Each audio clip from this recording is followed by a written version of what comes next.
तो आज हम करेंगे आफ्टर सीरीज का दी एंड, जो टेसा और हार्डिन की स्टोरी को कंप्लीट करता है। अगर आपने इसकी प्रीवियस मूवीज नहीं देखी तो उसकी लिंक मैंने डिस्क्रिप्शन में डाल दी है, तो वहां से आप उसे देख सकते हो। तो बिना किसी देरी के आज का एक्सप्लेनेशन हम स्टार्ट करते हैं। मूवी स्टार्ट होती है और हम किसी की शादी देखते हैं। अब ये शादी किसकी है इसके बारे में हमें आगे पता चलेगा। यहाँ पर टेसा और हार्डिन ये दोनों हैं। हार्डिन को याद आता है कि टेसा और उसके बीच में क्या हुआ था। इसी के साथ साथ प्रीवियस मूवी का हमें रिकैप भी मिल जाता है। एक्चुअल में टेसा और हार्डिन के बीच में जो भी हो रहा था, जिस तरीके से उनकी रिलेशनशिप थी, इसके बारे में हार्डिन कंटिन्यूअसली लिख रहा था और विदाउट टेसा के परमिशन लिए उसने उसके नॉवेल को पब्लिश कर दिया था। टेसा को लगता है कि उसकी पर्सनल चीजें इस तरीके से हार्डिन को शेयर नहीं करनी चाहिए थी। हार्डिन को लगता है कि जिस तरीके से उनकी रिलेशनशिप ने, कि उसकी रिलेशनशिप की वजह से वो बहुत कुछ चीजें सीख पाया, जिस तरीके से बाकी बुक्स ने उसे अपने रिलेशनशिप में हेल्प की है, उसी तरीके से अगर वो स्टोरी लिखता है अपनी और टेसा की, तो फिर बाकी लोगों को भी हेल्प हो सकती है। और इसी वजह से उसने पब्लिश की थी। अब टेसा इस वजह से उससे नाराज है और उसे छोड़कर चली जा चुकी है। लास्ट मूवी में उनका ब्रेकअप हो चुका था। हार्डिन बार बार टेसा को मैसेज करता है, उसे उससे बात करनी थी, पर टेसा उसे कहती है कि मैं हमारी रिलेशनशिप से मूव ऑन कर चुकी हूँ, तुम्हें भी इससे मूव ऑन कर देना चाहिए। एक बुक कंप्लीट होने के बाद अगली बुक का कॉन्ट्रैक्ट हार्डिन के पास था। ये वो लिखने की कोशिश करता है पर अब वो लिख नहीं पाता। आज रात वो अपने पब्लिशर से मिलता है। पब्लिशर उसे कहती है कि पूरा 1 साल हो चुका है, अगर तुम इस तरीके से अपनी बुक को पोस्टपोन करते रहे तो लोग तुम्हारे बारे में भूल जाएंगे। लोगों का आजकल अटेंशन स्पैन इतना ज्यादा नहीं है। हार्डिन ने ड्रिंकिंग छोड़ दी थी, पर आजकल वो थोड़ा थोड़ा ड्रिंक करने लग गया था। यहाँ पर पब्लिशर अपने एक फ्रेंड से मिलती है। फ्रेंड हार्डिन से कहती है कि तुम्हें भी हमें ज्वाइन करना चाहिए। हार्डिन इसके लिए मना कर रहा था। वहाँ पर सब लोग जब डांस कर रहे थे तो उनमें हार्डिन को टेसा ही दिखती है। पब्लिशर और उसके फ्रेंड के साथ हार्डिन घर पर आ जाता है। पब्लिशर की फ्रेंड हार्डिन और टेसा की फोटो देखती है और इसके बारे में उससे पूछ रही थी, पर हार्डिन इसका आंसर देना सही नहीं समझता। पब्लिशर कहती है कि तुम्हें हमारे साथ एंजॉय करना चाहिए। हार्डिन उन दोनों में उतना इंटरेस्ट नहीं दिखा था। वो दोनों आज रात वहीं पर इंटीमेट हो जाती है। अगली सुबह पब्लिशर की गर्लफ्रेंड उससे पूछ रही थी, तुम्हें क्या लगता है ये इस तरीके से क्यों बिहेव कर रहा है, क्या ये ठीक है? पब्लिशर कहती कि इसकी हालत बहुत ज्यादा खराब है। वो टेसा के अलावा पूरी तरीके से लॉस्ट हो चुका है। हार्डिन अब उठ चुका था और ये सारी बातें सुन लेता है। वो जल्दी से वहां से जाने लग गया। पब्लिशर उसे कहती है कि हमने तुम्हें एडवांस दे दिया है, अगर तुम जल्दी से बुक को कंप्लीट नहीं करते तुम्हें वो एडवांस वापस करना पड़ेगा। आज हार्डिन अपनी मदर और फादर से मिल रहा था। हार्डिन वहां पर लिकर मंगवाता है। उसके फादर कहते हैं कि क्या तुमने फिर से ड्रिंकिंग करना स्टार्ट कर दिया? हार्डिन कहता है कि मैं छोटा बच्चा नहीं हूँ, मैं थोड़ा फार तो हैंडल कर ही सकता हूँ। हार्डिन के फादर कहते हैं कि मैंने सुना कि तुम अपनी बुक लिख नहीं पा रहे, अगर तुम चाहो तो तुम्हारे बुक के पब्लिशिंग कॉन्ट्रैक्ट में खुद ले सकता हो। हमारा पब्लिशिंग हाउस तुम्हें कोई भी हरी नहीं करेगा, तुम्हें जितना टाइम चाहे उतना तुम ले सकते हो। हार्डिन इसके लिए मना कर देता है। उसकी मदर उससे पूछती है कि तुम्हारे साथ चल क्या रहा है? हार्डिन कहता है कि मैं जब भी लिखने की कोशिश करता हूँ टेसा के बारे में सोचता रहता हूँ। जो भी मैं लिखता हूँ सब कुछ उसी के बारे में होता है। उसने कभी भी ऐसी दुनिया इमेजिन नहीं की है जिसमें टेसा उसके साथ नहीं। उसे लगता है फिर से और कोई बुक अब वो नहीं लिख सकता। हार्डिन के फादर उसे कहते हैं, मैं जानता हूँ कि अच्छा राइटर कौन होता है, मेरा पूरा करियर इस पर बेस्ड है और मैं बता सकता हूँ कि तुम एक अच्छे राइटर हो, तुम्हें इस तरीके से गिव अप नहीं करना चाहिए। तभी उन्हें कॉल आ जाता है और उन्हें अब जाना था। हार्डिन इस बात पर भी गुस्सा हो रहा था, पर फादर कहते हैं कि तुम यहाँ पर 1 घंटा लेट आए थे और मुझे काम करना पड़ेगा तो मुझे जाना है। मदर कहती है तुम्हें थोड़े दिनों के लिए कहीं और चले जाना चाहिए, नई सीनरी में जाओगे तो मूव ऑन करने के लिए तुम्हें आसान हो जाएगा। हार्डिन की मदर नैटली से मिली थी। ये हमारी और एक मेन कैरेक्टर है। वो कहती है कि नैटली तुम्हारे बारे में पूछ रही थी, वो लिस्बन में है। हार्डिन घर जाकर फिर से राइट करने की कोशिश करता है पर कुछ भी लिख नहीं पाता। उसने फिर डायरेक्टली फ्लाइट ली और वो लिस्बन पहुंच गया। वहां वह पहुंच कर नैटली को ढूंढने लगता है। फाइनली उसके शॉप पर वो पहुंच जाता है। नैटली उसे देखकर बहुत सरप्राइज थी। उसे पूछती है कि तुम यहाँ पर कर क्या रहे हो? हार्डिन कहता है कि मैंने जो किया था वो गलत था, इसी वजह से तुमसे बात करने के लिए मैं आया हूँ। नैटली कहती है कि मेरी यहाँ पर एक अपॉइंटमेंट चल रही है, मैं तुमसे बाद में बात करूंगी। नैटली बिजी थी तो फिर हार्डिन यहाँ से चला जाता है। वो एक बार में आ गया। अब एक्चुअल में हार्डिन और नैटली के बीच में हुआ क्या था इसके बारे में हमें पता चलेगा। ये स्टोरी है 5 साल पहले की। हार्डिन अपने फ्रेंड के गैराज में उनके साथ हैंग आउट कर रहा था। वो कार्ड्स प्ले कर रहे थे, तभी वहां पर नैटली अपनी कार को रिपेयर करवाने के लिए आती है। हार्डिन का फ्रेंड नैटली के साथ फ्लर्ट करने की कोशिश करता है पर नैटली वहां से चली जाती है। फ्रेंड कहता है कि वैसे भी इस टाइप की लड़कियां किसी से भी नहीं पटती। हार्डिन कहता है कि ऐसा भी कुछ नहीं है। फ्रेंड ने कहा कि हम एक बेट लगाते हैं, अगर तुम उसके साथ इंटीमेट हो पाए तो ये वॉच तुम्हारी। हार्डिन ने चैलेंज एक्सेप्ट कर लेता है। प्रेजेंट में हम देखते हैं कि नैटली जरा सोचती है और हार्डिन को बोलती है कि तुम कहाँ पर हो। 5 साल पहले हार्डिन ने नैटली के साथ फ्रेंडशिप की और उसके साथ वो इंटीमेट हो रहा था। वो मोबाइल वहां पर रिकॉर्डिंग के लिए लगा देता है। नैटली पूछती है कि तुम इससे करोगे क्या? हार्डिन कहता है कि ये सिर्फ मेरे लिए है, मैं हम दोनों को याद करूंगा। इंटीमेट होते वक्त उसने फिर ये रिकॉर्ड कर लिया। प्रेजेंट में हम देखते हैं कि नैटली हार्डिन से मिलने के लिए आती है। उससे पूछती है कि अब तुम कहाँ पर रह रहे हो। हार्डिन कहता है कि मैं यूएस में थोड़े दिन रहने के लिए गया था, पर अब घर पर वापस आ चुका हूँ। हार्डिन कहता है कि यहाँ पर मैं तुम्हें सॉरी कहने के लिए आया था। नैटली फिर उसे ड्रिंक्स ऑफर करती है। यहाँ के स्पेशल ड्रिंक्स थे जो हार्डिन को उतने ज्यादा पसंद नहीं आते। हार्डिन कहता है कि अगर मुझे किसी चीज की आदत हो जाती है तो वही चीज मुझे अच्छी लगती है। वो नैटली से पूछता है तुम यहाँ पर कैसे।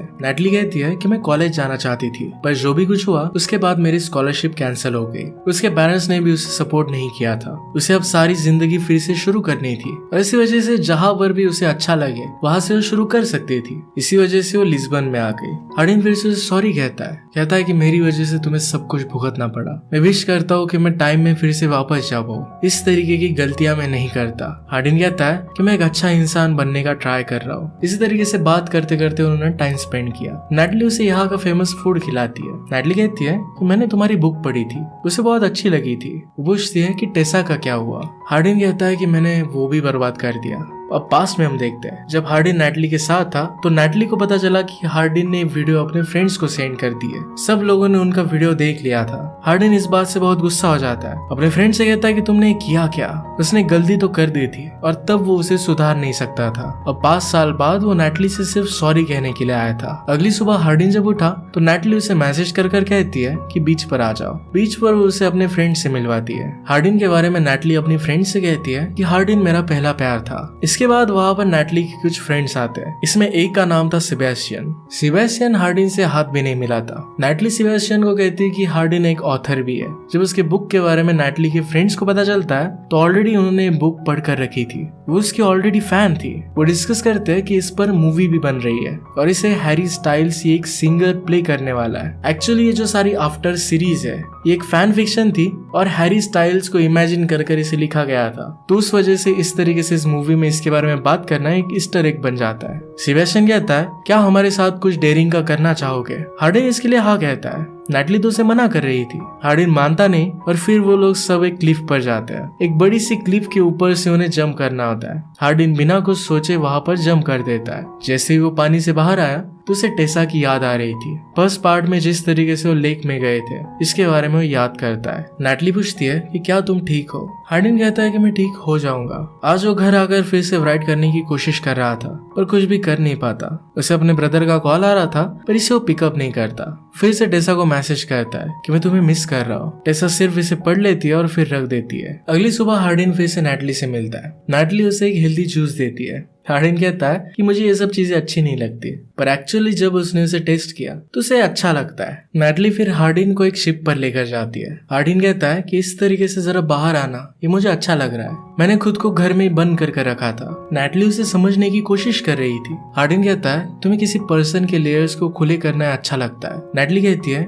कि इसी वे से तुम किसी आदमी के दिल तक पहुंच सकते हो। नैटली कहती है कि तुम इतना स्ट्रगल क्यों कर रहे हो। हार्डिन कहता है कि मैं सेकंड बुक लिख नहीं पा रहा। हमेशा बहुत सारे ऑथर्स के साथ ऐसा होता है कि एक बुक वो लिख डालते हैं जो बहुत ही अच्छी बनती है, पर फिर सेकंड बुक लिखना है उनके लिए बहुत ज्यादा हार्ड हो जाता है। उसी सिंड्रोम से हार्डिन गुजर रहा था। वो कहता है फर्स्ट बुक लिखते वक्त टेसा मेरे साथ थी, वो मेरी इंस्पिरेशन थी, अब मैं लिख नहीं पा रहा। नैटली पूछती है कि हुआ क्या था। हार्डिन कहता है कि मैंने विदाउट उसकी परमिशन बुक को पब्लिश कर दिया था। नैटली कहती है कि इस तरीके से विदाउट परमिशन अगर तुम्हारी कुछ चीज लीक हो जाए तो बुरा तो लगता ही है। हार्डिन फिर से उसे सॉरी कहता है। वहां से गुजरते वक्त नैटली उसे दूर एक घर दिखाती है। वो कहती है कि अगर ये घर मेरा होता तो वर्ल्ड में मैं सबसे ज्यादा खुश होती। सुबह उठने पर मुझे एक बहुत ही ब्यूटीफुल सा व्यू मिलता। इस बोट पर हार्डिन को फिर से टेसा की याद आती है। टेसा के साथ जब वो बोट पर था वो सारे लम्हे वो याद करता है। हार्डिन फिर नैटली के साथ उसकी फ्रेंड के पास आता है और उनके साथ चिल कर रहा था। वो अकेला बैठा था तो वहां पर सेबेस्टियन उसके पास आ गया। वो कहता है कि मुझे पता है कि तुमने क्या किया है। नैटली ने हमें बताया नहीं था पर मैं समझ सकता हूँ कि वो तुम ही हो। जब वो यहाँ पर आई थी तो उसकी हालत बहुत ज्यादा खराब थी। जो तुमने पहली बार उसके साथ किया था ये फिर से मैं होने नहीं दे सकता। सेबेस्टियन उसे उकसाने की कोशिश कर रहा था पर हार्डिन वहां से उठकर चला जाता है। नैटली उसके पास आई तो कहता है कि मैंने जो किया इस बात के लिए मैं कभी भी खुद को माफ नहीं करूंगा। नैटली कहती है कि मैं अपनी लाइफ में मूव ऑन कर चुकी हूँ, इस बात से मुझे कुछ भी फर्क नहीं पड़ता। अब तुम्हें भी नहीं पढ़ना चाहिए, तुम्हें भी आगे बढ़ना चाहिए। हार्डिन फिर टेसा की एक फ्रेंड के साथ डांस करने लगता है। इस बात से सेबेस्टियन को गुस्सा आ गया। उसे उसे मारने लग गया। वहाँ पर पुलिस आ जाते हैं और हार्डिन को अरेस्ट कर लेते हैं। थोड़ी देर बाद हार्डिन के फादर उसे वहाँ से निकाल लेते हैं। हार्डिन ने पूछा कि आपने मुझे ढूंढा कैसे? फादर कहते हैं कि नैटली ने तुम्हारी मदर को कॉल किया था। फादर कहते हैं कि अब तुम्हें सारी चीजों को भूल जाना चाहिए। इस तरीके से ड्रिंक करना, लोगों से फाइट करना, है सारी चीजें सही नहीं है। मैं तो सरप्राइज हूँ कि तुम्हें खुद की शर्म नहीं आती। हार्डिन कहता है कि मैं भी ट्राई कर रहा हूँ, मूव ऑन करने के लिए तो मैं इस प्लेस पर आया था। मुझे नहीं लगता कि मैं कभी भी टेसा से मूव ऑन कर पाऊंगा। शायद उसने कर लिया होगा पर मैं नहीं कर पाऊंगा। फादर कहते हैं कि क्या तुमने उससे बात की थी? हार्डिन कहता है कि सिर्फ मैं ही उसे मैसेज कर रहा हूँ। वहां से कुछ रिप्लाई नहीं आया। मैं उसे छोड़ने की बात सोच भी नहीं सकता। फादर कहते हैं कि आदमी को ऐसा लग सकता है कि वो सिर्फ एक ही पर्सन से प्यार कर सकता है, पर आदमी की प्यार करने की कैपेसिटी बहुत ज्यादा होती है। जब तुम किसी से शादी करते हो तो लगता है कि सिर्फ उसी से प्यार करोगे, पर फिर तुम्हारे बच्चे होते हैं, तुम उनसे भी प्यार करते हो, अपने पेरेंट्स से प्यार करते हो, तुम्हारे भी हार्ट में जगह है, तुम भी बाकी लोगों से प्यार कर सकते हो। अगर टेसा और तुम्हारा मिलना लिखा होगा तो तुम दोनों मिल ही जाओगे। हार्डिन कहता है कि मैंने अपनी बुक लिखी थी, स्लोली मेरी लाइफ ट्रैक पर आ रही थी, पर फिर टेसा के छोड़कर जाने के बाद सब कुछ बर्बाद हो गया। अब मैं फेलियर से बहुत ज्यादा डर रहा हूँ। फादर कहते हैं कि सक्सेस की डेफिनेशन तुम्हारी बहुत हाई है, तुम्हें पहले एक पेज से स्टार्ट करना चाहिए। एक दिन में अगर तुमने एक पेज भी लिख डाला तो भी उसे तुम्हें सक्सेस मानना चाहिए। इस तरीके से करोगे तो कभी ना कभी तुम सक्सेसफुल हो ही जाओगे। हार्डिन कहता है कि आप एक बहुत ही अच्छे डैड हो। जिसे फादर कहते हैं कि ये तुम्हारा मानना ये मेरे लिए बहुत बड़ा सक्सेस है। फादर फिर उसे आई लव यू कहते हैं और वहां से वे चले जाते हैं। हार्डिन डिसाइड करता है कि वो सारी चीजें छोड़कर अपनी बुक पर फोकस करेगा। सारी लिकर वगैरह वो फेंक देता है। थोड़े दिनों बाद नैटली उससे मिलने के लिए आई थी, उसके लिए वाइन लेकर आई। हार्डिन कहता है कि अब मैं ये छोड़ चुका हूँ। नैटली कहती कि हमें इसे वेस्ट नहीं करना चाहिए, तो वापस लेकर जाने वाली थी। वो हार्डिन की केयर करती है और फिर उसके करीब आ रही थी, पर हार्डिन उससे दूर चला जाता है। वो कहता है कि मैं अब भी टेसा से बहुत प्यार करता हूँ, तुमने मुझे जो चांस दिया इसके लिए मैं बहुत ग्रेटफुल हूँ। तुम एक ऐसे पर्सन को डिजर्व करती हो जो पूरी तरीके से तुमसे प्यार करे। नैटली के जाने के बाद हार्डिन को लैंडन का कॉल आता है। लैंडन कह रहा था कि अब वो शादी कर रहा है, शादी में उसे इनवाइट करता है। हार्डिन कहता है कि मैं वहां पर आ जाऊंगा। हार्डिन अब जी जान लगाकर अपने बुक पर मेहनत करता है। उसने फाइनली अपनी बुक कंप्लीट कर ली थी। नैटली ने उसे हेल्दी जूस पीने की भी आदत लगवाई दी थी। वो अब एक अच्छा पर्सन बन रहा था। बुक लिखना कंप्लीट होने के बाद वो नैटली के पास आता है, कहता है कि इस बुक में तुम्हारा भी कैरेक्टर है। तुम अगर कहोगी कि मैं इसे पब्लिश ना करूं तो तुम्हारे कैरेक्टर को मैं यहाँ से निकाल दूंगा। नैटली को ये बात अच्छी लगती है कि हार्डिन एक्चुअली उसकी परमिशन मांग रहा है। इसके बाद हम देखते हैं कि हार्डिन एक बड़े से घर को देख रहा था। वो बीच पर जाता है और वहां पर एक हार्ट में उसके और टेसा के इनिशियल्स लिखता है। नैटली उसे मैसेज करती है कि तुम्हें इसे पब्लिश करने की परमिशन है। उसे बुक बहुत अच्छी लगी थी। उसे कहती है टेसा के पास जाओ और उसे जीत लो। एक दिन नैटली को हार्डिन की तरफ से एक पार्सल आता है। इसमें जो घर उसे पसंद था इसकी फोटो थी और नीचे उसकी चाबी थी। हार्डिन ने उसके लिए वो घर बाय कर लिया था। उसने एक नोट में लिखा था कि अब तुम हर रोज एक स्माइल के साथ उठोगी। वेडिंग में हम देखते हैं कि टेसा भी थी। एक्चुअली टेसा एक ब्राइड्समेड थी। वो नोरा की अच्छी फ्रेंड है और इसी वजह से वो ब्राइडमेड बनी है। नोरा कहती कि हार्डिन भी यहाँ पर आया हुआ है। वो लैंडन का ब्रदर है, इस वजह से उसे बुलाना पड़ा, वरना मैं उसे यहाँ पर अलाउड नहीं करती। यहाँ पर प्रीवियस मूवीज में टेसा का जो फ्रेंड था जिसका नाम है रॉबर्ट, ये भी आया हुआ है। हार्डिन रॉबर्ट को हेट करता था क्योंकि रॉबर्ट ने टेसा के साथ फ्लर्ट किया है। हार्डिन लैंडन का बेस्ट मैन था। जब वेडिंग होती है तो ब्राइडमेड्स और बेस्ट मैन ये दोनों साथ में चल कर आते हैं, तो हार्डिन और टेसा को साथ में आना पड़ता है। हार्डिन कहता है तुम हमेशा सब में बहुत ब्यूटीफुल लगती हो। वेडिंग के वक्त वो एक दूसरे को ही देख रहे थे। लैंडन और नोरा की वेडिंग होती है। हार्डिन दूर से टेसा को देख रहा था। रॉबर्ट भी टेसा के आसपास ही घूम रहा था। वो जाकर अपने फादर से बात करता है। किम हार्डिन को देखकर हंस रही थी। वो कहती कि हार्डिन जिस तरीके से हर्ट हो रहा है ये देखकर मुझे बहुत हंसी आ रही है। वो हार्डिन को बताती है कि एक्चुअल में टेसा और रॉबर्ट ये एक दूसरे को डेट नहीं कर रहे हैं। टेसा के लिए रॉबर्ट सिर्फ एक ब्रदर की तरह है। रॉबर्ट एक्चुअली किसी और लड़की के साथ अब शादी करने वाला है। हार्डिन फिर एक छोटे बच्चे के पास जाता है। वो इस बच्चे को कहता है कि जाओ और टेसा को डांस के लिए पूछो। वो लड़का फिर टेसा को डांस के लिए लेकर आता है। जैसे उसे डांस फ्लोर पर लेकर आता है तो हार्डिन फिर टेसा को डांस के लिए पूछता है। टेसा कहती है कि उस लड़के ने मुझे बता दिया था कि तुमने ही मुझे बुलाया है। हार्डिन कहता है कि तुम बहुत अच्छी लग रही हो। टेसा भी कहती है कि तुम भी बहुत हैंडसम लग रहे हो। हार्डिन कहता है कि मैं तुमसे सॉरी कहना चाहता हूँ, मुझे इस तरीके से तुम्हें एम्बैरेस नहीं करना चाहिए था। विदाउट तुम्हारी परमिशन इस तरीके से पब्लिश करना गलत था। मुझे पता है कि मैंने तुम्हें बहुत हर्ट किया है, इसके लिए मैं बहुत सॉरी हूँ। इसके बाद डांस खत्म हो जाता है। हार्डिन को अब एक स्पीच देनी थी। हार्डिन लैंडन से कहता है कि जब हमारी पहली मुलाकात हुई तो मैं तुमसे जेलस था। मुझे लाइफ में जो भी चाहिए था वो सब कुछ तुम्हारे पास था। तुम्हारे पास एक अच्छी फैमिली थी और तुम बहुत टैलेंटेड भी थे, और अब तुम्हारे पास एक बहुत ब्यूटीफुल सी वाइफ भी है। मैंने तुम दोनों की रिलेशनशिप किस तरीके से अनफोल्ड हुई ये खुद देखा है। तुम दोनों की मैंने फर्स्ट डेट देखी और किस तरीके से तुम प्यार में पड़े ये भी मैंने देखा। तुम दोनों को कभी भी पता नहीं चलेगा कि तुम दोनों कितने लकी हो कि एक दूसरे के साथ अब पूरी जिंदगी बिता पाओगे। एक दूसरे की अहमियत तुम्हें तभी पता चलती है जब तुम उससे दूर होते हो। वो फिर उन्हें कॉन्ग्रेचुलेशंस कर कर वहां से चला जाता है। ये स्पीच सुनकर टेसा रोने लग जाती है। उसके पीछे पीछे हार्डिन भी आया।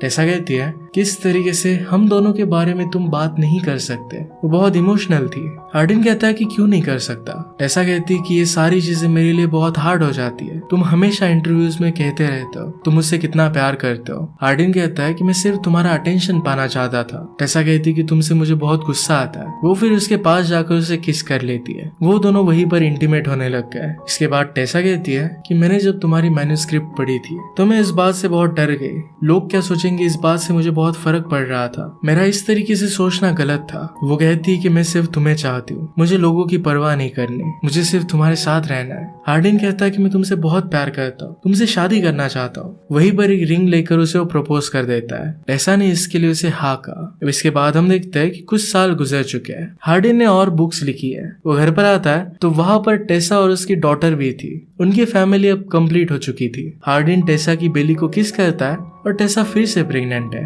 वो सब एक दूसरे के साथ बहुत खुश थे। इसी के साथ इस पूरी सीरीज का एंड हो जाता है। इस चैनल के लिए मेरे पास आज एक अनाउंसमेंट भी है। इस चैनल पर अब कुछ भी वीडियो अपलोड नहीं होगी। सारी वीडियोस रोमियो टेल्स पर अपलोड होने वाली है। ऑलरेडी मैंने वहां पर एक सीरीज अपलोड करके रखी है तो जाकर आप उसे चेकआउट कर सकते हो, और आगे आने वाली वीडियोस के लिए आप वहां पर जाकर सब्सक्राइब कर सकते हो। तुम मिलते हैं रोमियो टेल्स पर। तब तक के लिए थैंक यू। आप अपने आप का ख्याल रखिए।